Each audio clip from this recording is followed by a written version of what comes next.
Hey guys, what's up? We are back here with another video today, and today we are doing our Clemson 2024 prediction video. So make sure you hit that subscribe button down below. Like this video if you enjoy it. Comment all your thoughts and opinions down below. Let me know what you think. Pause the video right here. Let me know in the comment section what you think Clemson's record will be.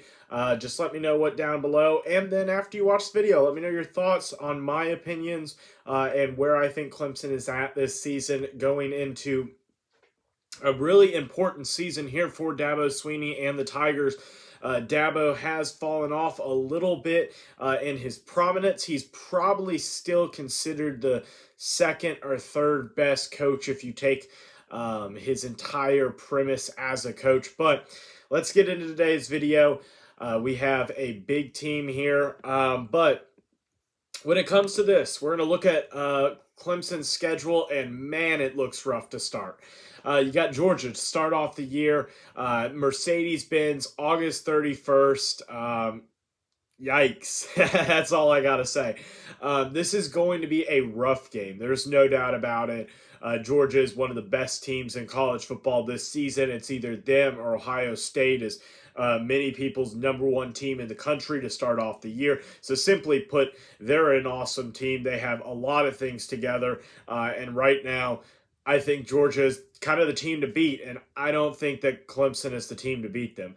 I think that Clemson has some struggles, particularly on the offensive end. You could even have some struggles on the back end with the loss of guys like Nate Wiggins or even a guy like Jeremiah Trotter, and even some defensive line losses, but I think that they'll be able to recover from those more than anything else. Though I will give a shout out to Rook. I was surprised how high he went, and I do think a congratulations to him. So I think that's going to be a loss for the Tigers. I think that they play competitive. I don't think it's as close as it was the last time these two matched up in Charlotte. Partly because I don't think Georgia's offense will be that bad because, well, you got Carson Beck, and it is going to be a much better Georgia team than the last time offensively. Defensively, I think they'll be about the same, though at the beginning of the season, at the end of the season, I should say, Georgia was known as like that was one of the best defensive teams of all time and stuff like that. But overall, not to make it too long, but loss for the Tigers there. Then you got a home game, first home game of the season, even though technically the game against Georgia is, I believe, technically a home game for Clemson, and technically the game in North Carolina is a home game for Georgia. I don't understand that, but I digress. You got App State up next, and I think that this is a W. I think that you get a win here. I think that App State, if this game was up in North Carolina, and it was in App State's hometown and in their home field, maybe I could see an upset here. I really could. App State is obviously known for that Michigan upset, and I believe it was 2006. 2006. And you have a couple other upsets that App State has gotten since joining the Division I ranks. This is a good App State program. There's no doubt about it. They bring back their quarterback in Joey Aguilar. Dude had 3,757 yards last year, 33 touchdowns to 10 interceptions. Not a very mobile passer, but definitely one that has the ability to sling the rock all over the field. Does a good job at being able to read the field as well, and I think able to push the ball down the field pretty well. So I got a win there for the Tigers, but don't be surprised if this game is close, especially if Clemson's offensive struggles continue into this year. Then you got a bye week, and then you got a a home game against NC State. NC State is definitely not going to be as good as they have been in years past. There's no doubt about that. I think with loss of like Peyton Wilson particularly, you are going to have some struggles. And I know that a couple of years ago, this was an NC State team that some thought would even be competing with Clemson for that title. Another thing that I probably should introduce is that there are no divisions in the ACC this year. So it doesn't matter whether Coastal or Atlantic, and then you also have the additions of SMU, Cal, and Stanford. I'm sure plenty of you guys already know that, but just to reiterate that. When it comes to this NC State team, the biggest part about it is you got Grayson McCall.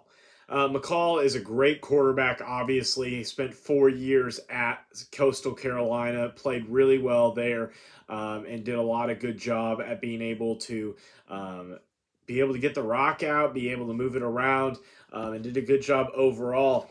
Um, when it comes to this team at NC State, I just think that there are a few too many issues at being able to just simply put it together as a team in order to beat the Tigers. Defensively, they should be good.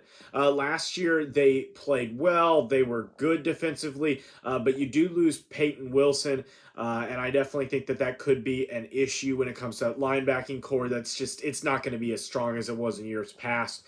But you also have guys like Dakari Collins, the former Clemson wide receiver, there. So definitely kind of an interesting little factor there. But offensive line wise, it should be solid, not fantastic. I put the favor in Clemson. If this game was at NC State, if it was in Raleigh, maybe. I definitely think that this is a team that NC State beat Clemson last year. There's no doubt they don't have they have the capability to. But I just don't see it this year, and I don't see Dabo losing twice to Dave Doran, especially with kind of the bad blood between them. I don't think that Dabo wants to lose to Dave Doran twice. Then you got another home game, third straight in a row. You got Stanford there. I think you'll get a win here. I don't think that you're going to have any issue with Stanford whatsoever when it comes down to this team. I think that there's a lot of issues that they have on the offensive line, on the defensive line, on the secondary. I think Klubnik will be able to roast this Stanford team, and I think it is technically homecoming for them, so I have no doubt that this is probably going to be a pretty good homecoming matchup. I just don't see much of an issue there. Then you head to a first true road test, and man, it's a road test. You got Florida State on the road. That's not what you want to start off with. So you got to head down to Tallahassee. You got to play Mike Norvell. You got to play DJ Uyunglele. Here's the problem is looking at this game in May, it's really hard to make a prediction based on looking at it. How does DJ look? He looked pretty good at Oregon State. As we saw last year, maybe not all the problems were DJ's fault. And I would argue that they probably aren't. When you're looking at this Florida State team, though, when you're looking at it, when you're going down this roster, just simply put, it's not the same roster that it was last year. It's just not. It's not. I could see this team losing 2, 3, 4 games. There's no doubt about it.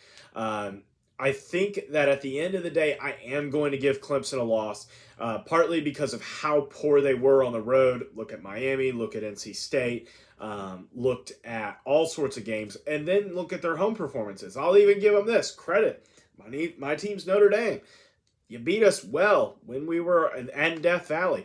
I think Death Valley is a big time home field advantage. Heading on the road to Tallahassee, probably in a night game. I just don't trust the Tigers in that one. I'm going to give them the second loss of the season. Then heading on the road to Winston-Salem to play the Demon Deacons.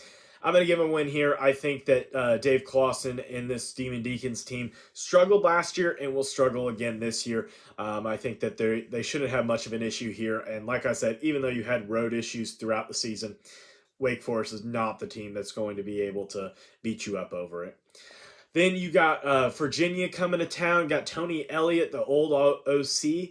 And man, that was a bad hire by Virginia. And if you want any proof, I disagreed with the hire massively. It was not a good hire at the beginning. I liked the Venables hire, did not like the Tony Elliott hire. I didn't like him as an OC at Clemson. Even though I'm not a Clemson fan, I thought that he just wasn't a good OC. And I think that a lot of his mistakes early on were covered up by Trevor Lawrence and Travis Etienne and stuff like that. You'll get a win there, no issue there. Then you got a bye week, and then you got Louisville coming to town.